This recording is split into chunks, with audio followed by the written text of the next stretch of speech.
여러분 안녕하세요. 행복한 노후를 준비하는 금토연구소의 박찬현입니다. 7월부터 시작된 이 국내 증시의 반등세가 8월 들어서도 계속해서 이어지고 있는데요. 이로 인해서 최근에 이 주식시장의 반등이 베어마켓 랠리냐 또는 새로운 강세장의 시작이냐 이에 대한 논란이 커지고 있는 상황입니다.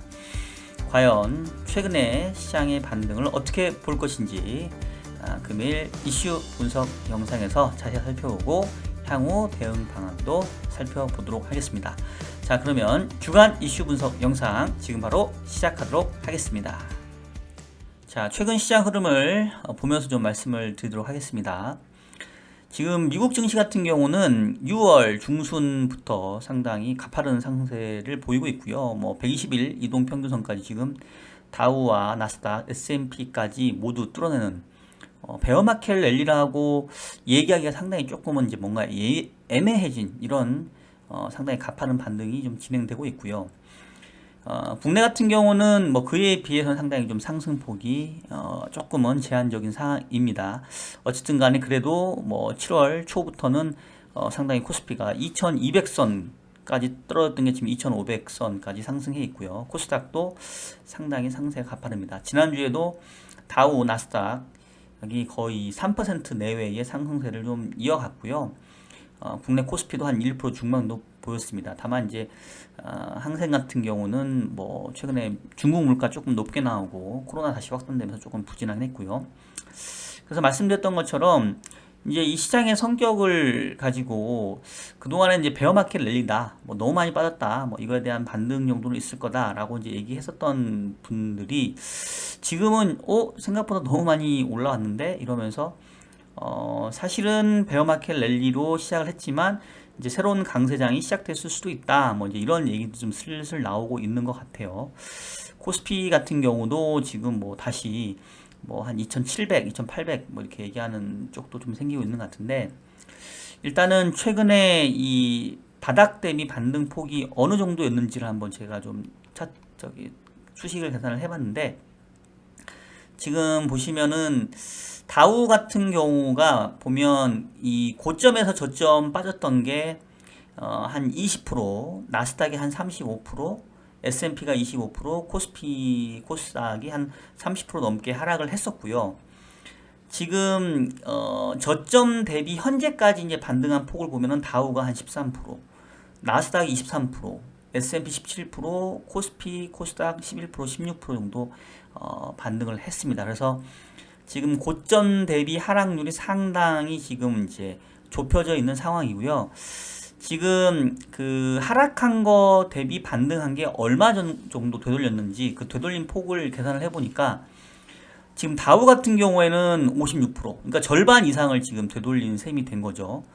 지금 다우는 그랬고 나스닥도 44%, S&P도 54%, 그러니까 미국 증시는 평균적으로 50% 정도 하락폭의 절반 이상을 지금 모두 되돌린 상황이고 코스피, 코스닥은 24%, 34% 상대적으로는 좀 반등률이 조금 미국보다는 좀 낮은 상황이긴 합니다. 어쨌든 간에 미국 같은 경우는 지금 이 하락폭의 50%까지 되돌렸기 때문에 여기에서 계속해서 이제 상승세를 보려고 한다면 이거는 이제 베어마켓 랠리라고 얘기하기는 상당히 좀 이제 애매한 상황이죠.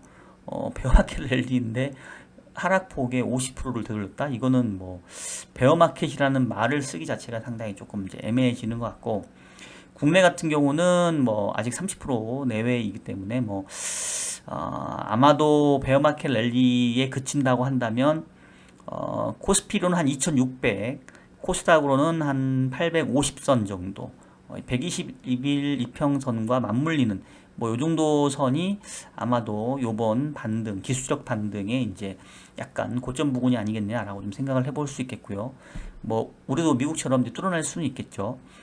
자, 그러면 이제 지금 상황에서 시장을 어떻게 판단하냐가 상당히 좀 중요한데 일단 저의 개인적인 견해는 제가 이제 지난주 금요일 날 3프로에도 출연을 해서 비슷한 얘기를 하긴 했었는데 저는 일단은 여전히 최근에 이 반등의 좀 상승이 한계가 있다. 아직 새로운 강세장이 시작했다라고 보기에는 조금은 해결되지 않은 것도 좀 있다라고 보고 있는 거고요. 이제 두 가지 관점인 거죠. 하나는 일단은 그 주식이라고 하는 게 주가라고 하는 게 기업의 이 실적을 할인하는 그런 어떤 할인율과 이 실적의 함수다라고 좀 생각을 하는데요. 기업의 실적이 좋아지려고 한다면 결국 이제 경기 사이클이 다시 회복되면서 이 기업의 이익이 좀 늘어나는 모습들이 좀 보여야 될 거고, 또는 뭐 기업의 이익이 고만고만한다 하더라도 이제 뭐 통화 정책이 완화 사이클로 바뀌어서 다시 이제 금리가 내려가면서 똑같은 기업의 이익이라 하더라도 이제 할인율이 낮아져서 멀티플을 이제 높게 주는, 배수를 높게 줘서 흔히 말해서 PER이 높아지는 뭐 이제 이런 그림들을 봐야 되는데, 지금 상태에서는 이제 두 가지 다 모두가 좀 충족되기 좀 어려운 거 아니냐. 그래서 최근의 반등은 그동안 가파르게 하락한 거에 대한 기술적인 되돌림 정도로 본다라는 게 일단 좀 결론이고요. 일단 하나하나 좀 짚어보도록 하겠습니다. 일단 이제 그 향후 국내의 그 기업이익의 흐름을 좀 보게 되면, 여기 보시는 것처럼 2022년 실적 전망치를 보시면 지금 계속해서 이 기업의 영업이익과 순이익이 지금 내려오고 있는 그런 모습이고요. 반도체를 제외하면 이보다는 조금 이렇게 횡보하는 모습이긴 합니다. 근데 전체적으로 봤었을 때는 기업이익 자체가 이게 상승하는 그런 그림보다는 좀 하락하는 그런 국면에 있기 때문에, 이런 부분을 감안해 보면 앞서 얘기했던 것처럼 실적이 좋아지면서 주가를 계속해서 끌어올리는 그런 국면은 좀 아니지 않냐라는 얘기이고요. 23년에도 지금 딱히 기업 실적 가이던스가 이렇게 높아지는 상황은 좀 아닌 것 같아요. 그래서 일단은 한국의 기업이익 사이클하고 이 코스피의 12개월 선행 ROE 추이를 보게 되면, 지금 코스피의 12개월 선행 ROE가 지금 내려오고 있는 상황이죠, 지금.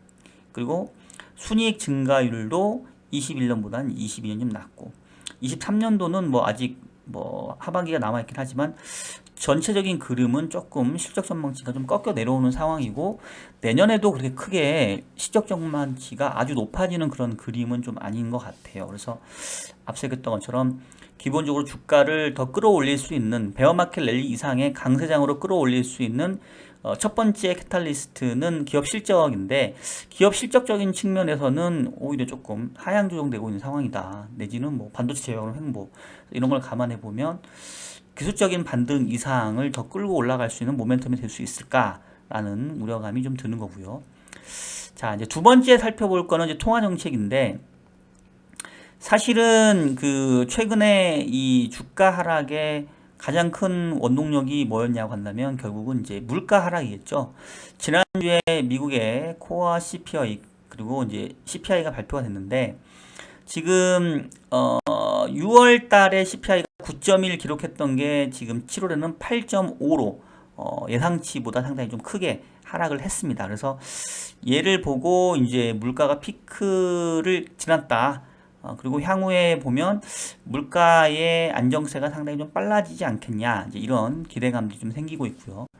코어 CPI도 지금 보시면은 지난 한 4월 달 지표를 고점으로 해서 지금 계속 내려오고 있는 상황이기 때문에, 이런 걸 감안해 보면 이제 물가는 피크아웃의 어떤 모습을 좀 확인시켜주고 있고, 그렇다고 한다면 연준도 통화 긴축의 고삐를 조금 늦추지 않겠느냐. 지금 두 번 연속으로 자이언트 스텝을 했는데 9월달 FOMC에서는 확실히 빅 스텝으로 줄어들고, 그 다음에 이제 연말까지 추가적으로 뭐 한 25bp씩 하면서 계속해서 이제 금리 인상의 속도와 강도가 줄어들고, 이러면 내년 정도 가면 이제 금리가 다시 인하 사이클로 갈 거다, 이제 라는 어떤 기대감들이 최근에 시장의 좀 어떤 가장 반등의 트리거였던 게 아닌가라고 저는 좀 생각을 하고 있습니다. 자, 그런데 일단은 물가가 안정되는 모습들은 좀 맞고, 최근에 뭐 유가라던가 그 다음에 뭐 전체적인 뭐 원자재 가격을 감안해 보면, 뭐 지금 유가 같은 경우도 120불 넘어갔던 게 90불 내외 정도로 안정됐고, 현재 상태에서 뭐 크게 더 올라가지만 않는다고 한다면 이제 기저효과 타면서 올해 한 10월께까지는 조금 이 물가의 하향 안정세가 계속 이어지는 이런 모습들이 될 것 같아요. 이제 그렇다고 한다면 전체적으로 통화정책 완화에 대한 이제 기대감도 좀 생길 수 있는데, 자, 근데 이게 이제 약간 시장에서의 해석과 이제 기대감이고, 연준 내에서의 시각은 조금은 다른 것 같습니다. 최근에 연준 내에서 이 위원들, 연준 의장들의 발언들을 보게 되면, 최근에 물가가 안정된 거는 상당히 환영할 만한 일이긴 하지만, 연준이 보기에는 물가 타겟이 2%인데, 지금 8%대 중반 가지고 이거를 전혀 안정할 수 있는, 이렇게 뭔가 안심할 수 있는 상황은 아니거든요. 그리고 뭐 PC도 여전히 6%대로 높은 상황이기 때문에 적어도 물가가 2%대로 좀 안정화될 거다라는 그런 어떤 확신이 들어야 통화 긴축의 고삐를 조금 늦추지 않겠느냐. 그 전까지는 여전히 계속해서, 왜냐하면 연준이 그동안 물가 상승에 대해서 상당히 좀 자만하다가 그동안 물가가 상당히 높게 튀어오른 부분이 있기 때문에 이게 쉽게 안심할 것 같지는 않습니다. 그래서 실제로 지금 그 CME 선물 시장에 상정되어 있는 이 FF 선물을 보면 9월달 현재 50bp 금리 인상 가능성이 한 55%, 그리고 나머지 45%가 여전히 75bp 인상 가능성을 높게 보고 있어요. 그래서 자이언트 스텝의 가능성을 완전히 지금 배제하고 있지 않다라는 거고, 그 다음에 11월에는 또 50bp 해서 3.25에서 3.5가 될 확률이 제일 높습니다. 50% 정도. 이제 그 이상이 한 21%니까 거의 70% 이상이 9월에 빅스텝을 해도 11월에 또 빅스텝 이상을 할 거다, 이렇게 지금 보고 있는 거고요. 연말에는 지금 3.5에서 3.75가 될 확률이 가장 높습니다. 50% 이상. 그리고 예전에는 내년도 한 1분기, 내년 2분기 정도 가게 되면 다시 이제 금리 인하 사이클로 갈 거다라는 기대감들이 컸는데, 지금 보면 내년도 5월까지도 3.5에서 3.75의 확률이 계속 높아요. 내년도 7월까지도 마찬가지입니다. 그래서 현재로서는 내년도 상반기까지 지금 연말까지 금리 인상 추세가 이어진 다음에 상반기까지는 그 수준 자체가 계속 이어진다라는 전망들이 지금 새롭게 형성되고 있는 상황이고, 금리 인하에 대한 기대는 내년도 상반기에서 일단 뭐 내년 하반기 전망은 지금 안 나온 상황이니까 좀 뒤로 늦춰지고 있는 상황입니다. 그래서 앞서 얘기했던 것처럼 결국은 베어마켓 랠리 이상의 것으로 가기 위해서는 이 통화 완화 사이클로 빨리 가야 되는데, 지금 내년도 상반기까지는 일단 시장에서의 기대는 그렇지 않다라는 거거든요. 그리고 당장 다음번 FOMC 9월 달에 50bp 인상을 하게 되면 이제 기준금리가 2.75에서 3%가 되고요. 11월 가면은 3.25에서 3.5%. 물론 이제 이거는 어디까지나 기대치이기 때문에 바뀔 수가 있어요. 뭐 지표가 안 좋아진다거나 유가가 더 떨어진다던가 물가 지표가 더 안정화되면 아마 이제 요것도 좀 내려올 수 있는데, 어쨌든 간에 연말 기준금리가 3%에서 3% 중반대 정도 형성될 거로 좀 기대가 되고 있는 상황인데, 그렇다고 한다면은 뭐 과연 이거를 이 멀티플을 높게 줄 수 있는 기업 실적 자체가 더 높아지지 않는데 계속해서 멀티플을 높게 주면서 주가를 높게 끌어올릴 정도의 그 어떤 모멘텀이 될 수 있을 거냐라는 부분에 있어서는 상당히 좀 의구심이 있다라는 거고요. 그래서 최근에 그 금리도 보게 되면 미국채 2년짜리 금리가 지금 다시 높은 수준을 좀 보여주고 있습니다. 지금 보시면은 미국채 10년짜리 같은 경우에는 3.5 갔던 게 2.5대까지 떨어졌다가 이제 좀 올라서 2.8 정도 수준이긴 한데요. 미국채 2년짜리 금리는 보시는 것처럼 지금 고점 부분에 거의 다 다시 도달을 했습니다. 3.25 정도. 그래서 확실히 이제 연도 말에는 기준금리가 3% 이상, 3에서 3% 중반 정도 가 있을 거다라는 그런 전망들이 좀 나오고 있는 거고요. 지금 일드 커브를 보시면은 이게 지금 미국의 수익률 곡선인데, 이제 여기 20년짜리 확 튀어 오르는 거는 약간 수급적인 이슈니까 무시하고 요 10년 이하 구간만 보게 되면 지금 3개월짜리 금리가 2.6, 그 다음에 6개월이 3.1, 그 다음에 1년, 2년이 한 3.2대 형성되어 있고 10년짜리 금리는 2.8 정도. 그래서 2년, 10년짜리의 금리 스프레드가 지금 거의 40bp 넘게 역전이 되어 있는 상황이고요. 지금 3개월과 10년짜리의 금리도 9월달 FOMC에서 50bp 인상을 하게 되면 이제 3개월짜리 금리도 3% 넘어가겠죠. 그러면 이제 10년짜리 금리도 소폭 올라갈 수 있지만 지금 10년짜리 금리는 3% 이하에서 계속 머물 가능성이 있기 때문에 결국은 9월 FOMC를 기점으로 해서 3개월과 10년짜리의 금리도 좀 역전되는 상황으로 좀 갈 가능성이 높아 보입니다. 이렇게 장단기 금리 차가 역전되는 가장 어떤 큰 의미, 채권 시장의 함의는 뭐냐면 결국은 지금 수준의 금리는 결과적으로는 경기에 부담을 줄 거다. 그래서 경기를 끌어내리고 그래서 결과적으로 물가도 안정되고 그래서 결과적으로 시간이 한참 지나면 금리 인하도 될 거다. 이런 전망을 지금 하고 있는 거거든요. 그래서 이런 부분들을 감안해 보면은 지금 금리가 높아지는 부분들이 이제 시장에 부담을 주는 이제 그런 것들이 아직은 주식시장에 충분히 반영된 것 같지는 않아요.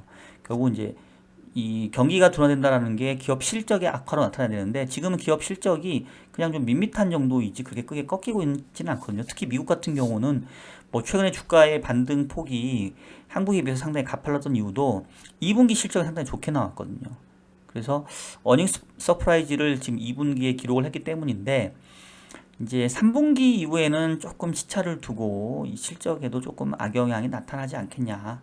그리고 역설적으로 주가가 이렇게 하락폭의 50% 정도를 회복을 해버리고 뭐 유가도 빠졌다가 다시 90불대 슬금슬금 올라오면 정말 이게 물가가 안정될 수 있을까요? 기대 인플레이션이 잡히기가 쉽지가 않을 것 같은데 그럼 약간 이제 이게 순환 참조처럼 주식시장은 물가가 낮아졌고 그래서 연준의 긴축 스탠스가 완화될 거야 해서 다시 올라가니까 결국은 이걸 보고 또 기대 인플레이션은 다시 상승하고 그러면 다시 또 통화 정책은 또 긴축으로 하고 이제 이렇게 뭔가 이제 약간 선후 관계가 명확하지 않고 서로 이제 뭔가 쳇바퀴 돌듯이 서로 참조하는 순환 참조 형태의 모습들을 좀 보일 수 있을 것 같고 지금 주가가 이렇게 저점 대비 미국 같은 경우는 절반 이상을 되돌렸다라는 것은 역설적으로 연준 입장에서는 긴축의 고비를 늦출 이유가 없는 게 아니야. 특히나 지난주였나요? 지지난주인가 발표됐던 미국의 고용 지표를 보면 너무 좋았잖아요. 그러면 사실은 연준 입장에서는 고용 극대화와 어떤 물가 안정이 두 가지 맨데이트인데 고용 시장은 완전 고용 시장인데 3.5% 실업률 그러면 물가만 봐야 되는 상황이겠죠. 근데 물가는 낮아졌다 하더라도 여전히 8%대 뭐 6%대 그럼 뭐 이거는 계속해서 물가만 보고 금리를 올릴 수밖에 없는 상황 아니겠느냐. 그럼 결국은 이 통화긴축에 대한 부담이 아직 완전히 반영됐다고 보기는 어렵고 특히나 이제 9월 달부터는 양적 긴축이 이제 본격화됩니다. 국채 600억 달러와 MBS 350억 달러인데 아직은 뭐 시장에 충분히 이제 소화된 것 같지는 않아요. 그래서 일단은 이제 이런 부분들을 감안해 보면 결과론적으로 이 베어마켓 랠리라고 할 정도라고 한다면 최근의 상승은 충분히 베어마켓 랠리가 어느 정도 이제 레벨에 다 온 게 아니냐라는 생각이 좀 드는 거고요. 일단은 모멘텀 상에서 8월 말까지는 딱히 뭐 안 좋을 게 별로 없죠. 통화정책 이벤트 일단 없고 잭슨홀 미팅이 있긴 하지만 그 다음에 뭐 물가 지표는 뭐 일단은 좀 꺾여 나올 거고 그러니까 뭐 시장에서는 일단 뭐 8월 말까지는 최근에 이 상승의 흐름들이 좀 이어질 가능성이 좀 높아 보이긴 하는데요. 이제 9월 넘어가면서부터는 양적 긴축이 본격화되고 또 이제 9월 20일 날 FOMC 있기 때문에 이제 그때 가면서 조금 다시 최근에 좀 상승세가 좀 제한되고 좀 고점이 막히는 뭐 이런 모습들이 좀 생기지 않을까 이런 생각이 좀 듭니다. 참고로 다음 주에 지금 눈여겨봐야 될 가장 큰 이벤트가 이 목요일날 우리나라 새벽 시간에 발표되는 7월 FOMC 의사록인데요. 지금 뭐 사실 전체적으로 연준의 스탠스를 좀 도비시하게 시장에서 받아들이고 있기 때문에 혹시 의사록 자체가 좀 세게 나온다고 한다면 뭐 시장에서 다소 조금 경계감은 가질 수 있을 것 같아요. 다만 이제 최근에 일단은 분위기 자체가 워낙 좋기 때문에 뭐 당장 시장이 크게 충격을 받을 정도는 좀 아닌 것 같다. 일단 8월까지는 최근에 이 반등 흐름 부분들이 좀 이어질 수는 있겠다. 다만 이 상승률, 되돌림률로 봤었을 때는 미국 같은 경우는 50% 이상 이미 되돌렸고 한국은 20, 30% 정도이기 때문에 어느 정도 반등의 상당 부분은 좀 도달을 한 게 아닌가 이런 생각들을 좀 해보고 있습니다. 자, 이어서 간단하게 최근에 그 종목들 좀 얘기해 보면 지난주에 좀 재밌었던 게 가장 좋았던 ETF가 국내에서는 건설, 그 다음에 뭐 신재생 에너지, 철강 소재, 원자력, 또 뭐 중공업 이런 것들인데요. 요즘에 주식시장에서의 신조어가 여러분 잘 아시는 것처럼 태조 이방원이지 않습니까?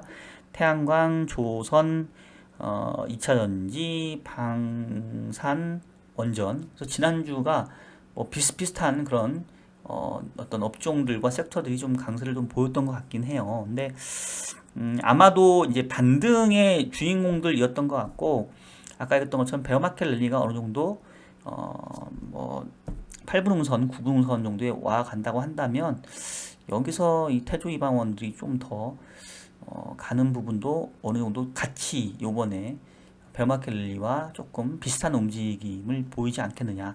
8월까지는 추가적인 상승의 여력이 있지만 그 이상 가는 거에 대해서는 조금은 좀 부담이 있겠다. 이런 말씀을 좀 드리겠고요. 지난주에 안 좋았던 종목들은 뭐 반도체 섹터들, 그 다음에 인터넷 뉴딜 종목, 뭐 사실 하락폭이 별로 크진 않았지만 그 다음에 국제 장기물도 지난주에 조금 빠지긴 했습니다. 그래서 저는 오히려 지금으로서는 그동안 좀 반등이 좀 제한적이었던 인터넷이라던가 미디어 이런 쪽이 오히려 조금 상대적으로 지금 접근하기가 좀 편한 그런 섹터와 종목들 아닌가 이렇게 좀 보고 있는 상황입니다. 자, 여러분 지금까지 최근에 이 주식시장의 반등을 베어마켓 랠리의 연장으로 볼 것인지 아니면 새로운 강세장의 시작으로 봐야 될 건지에 대한 저의 개인적인 의견을 말씀을 드렸고요. 일단은 베어마켓 랠리의 성격으로 좀 봐야 되지 않겠느냐. 그리고 이미 반등폭과 회복률이 상당 부분 진행됐기 때문에 8월 말까지는 뭐 이 흐름이 좀 이어질 수 있다 하더라도 그 이후로는 조금 이제 베어마켓 랠리도 어느 정도 한계에 좀 와가는 게 아니냐. 그렇다고 한다면 오히려 지금 상태에서는 그동안의 상승세가 가팔랐던 종목을 쫓아가기보다는 부진했던 섹터와 그리고 종목들의 관심을 갖는 게 더 유리할 수 있다라는 말씀을 드리겠고요. 자산군 내에서는 채권과 리츠, 주식의 섹터에서는 인터넷과 미디어 업종들에 대한 선호도를 조금 높게 보고 있다. 이렇게 오늘은 좀 친절하게 결과까지 말씀을 드리도록 하겠습니다. 자, 그러면 오늘 영상 저는 여기서 마치도록 하겠고요. 8월 15일 월요일 날 3시에서 4시 인포맥스 라이브가 개국 특집으로 있습니다. 혹시 시간 되시는 분들 이 시간에 라이브로 함께 해주시기를 바라겠고요. 저희 금태연구소의 주간 이슈 분석 영상은 다음 주 일요일에도 업로드 하도록 하겠습니다. 자, 그러면 여러분 다음 주에 뵐게요. 안녕.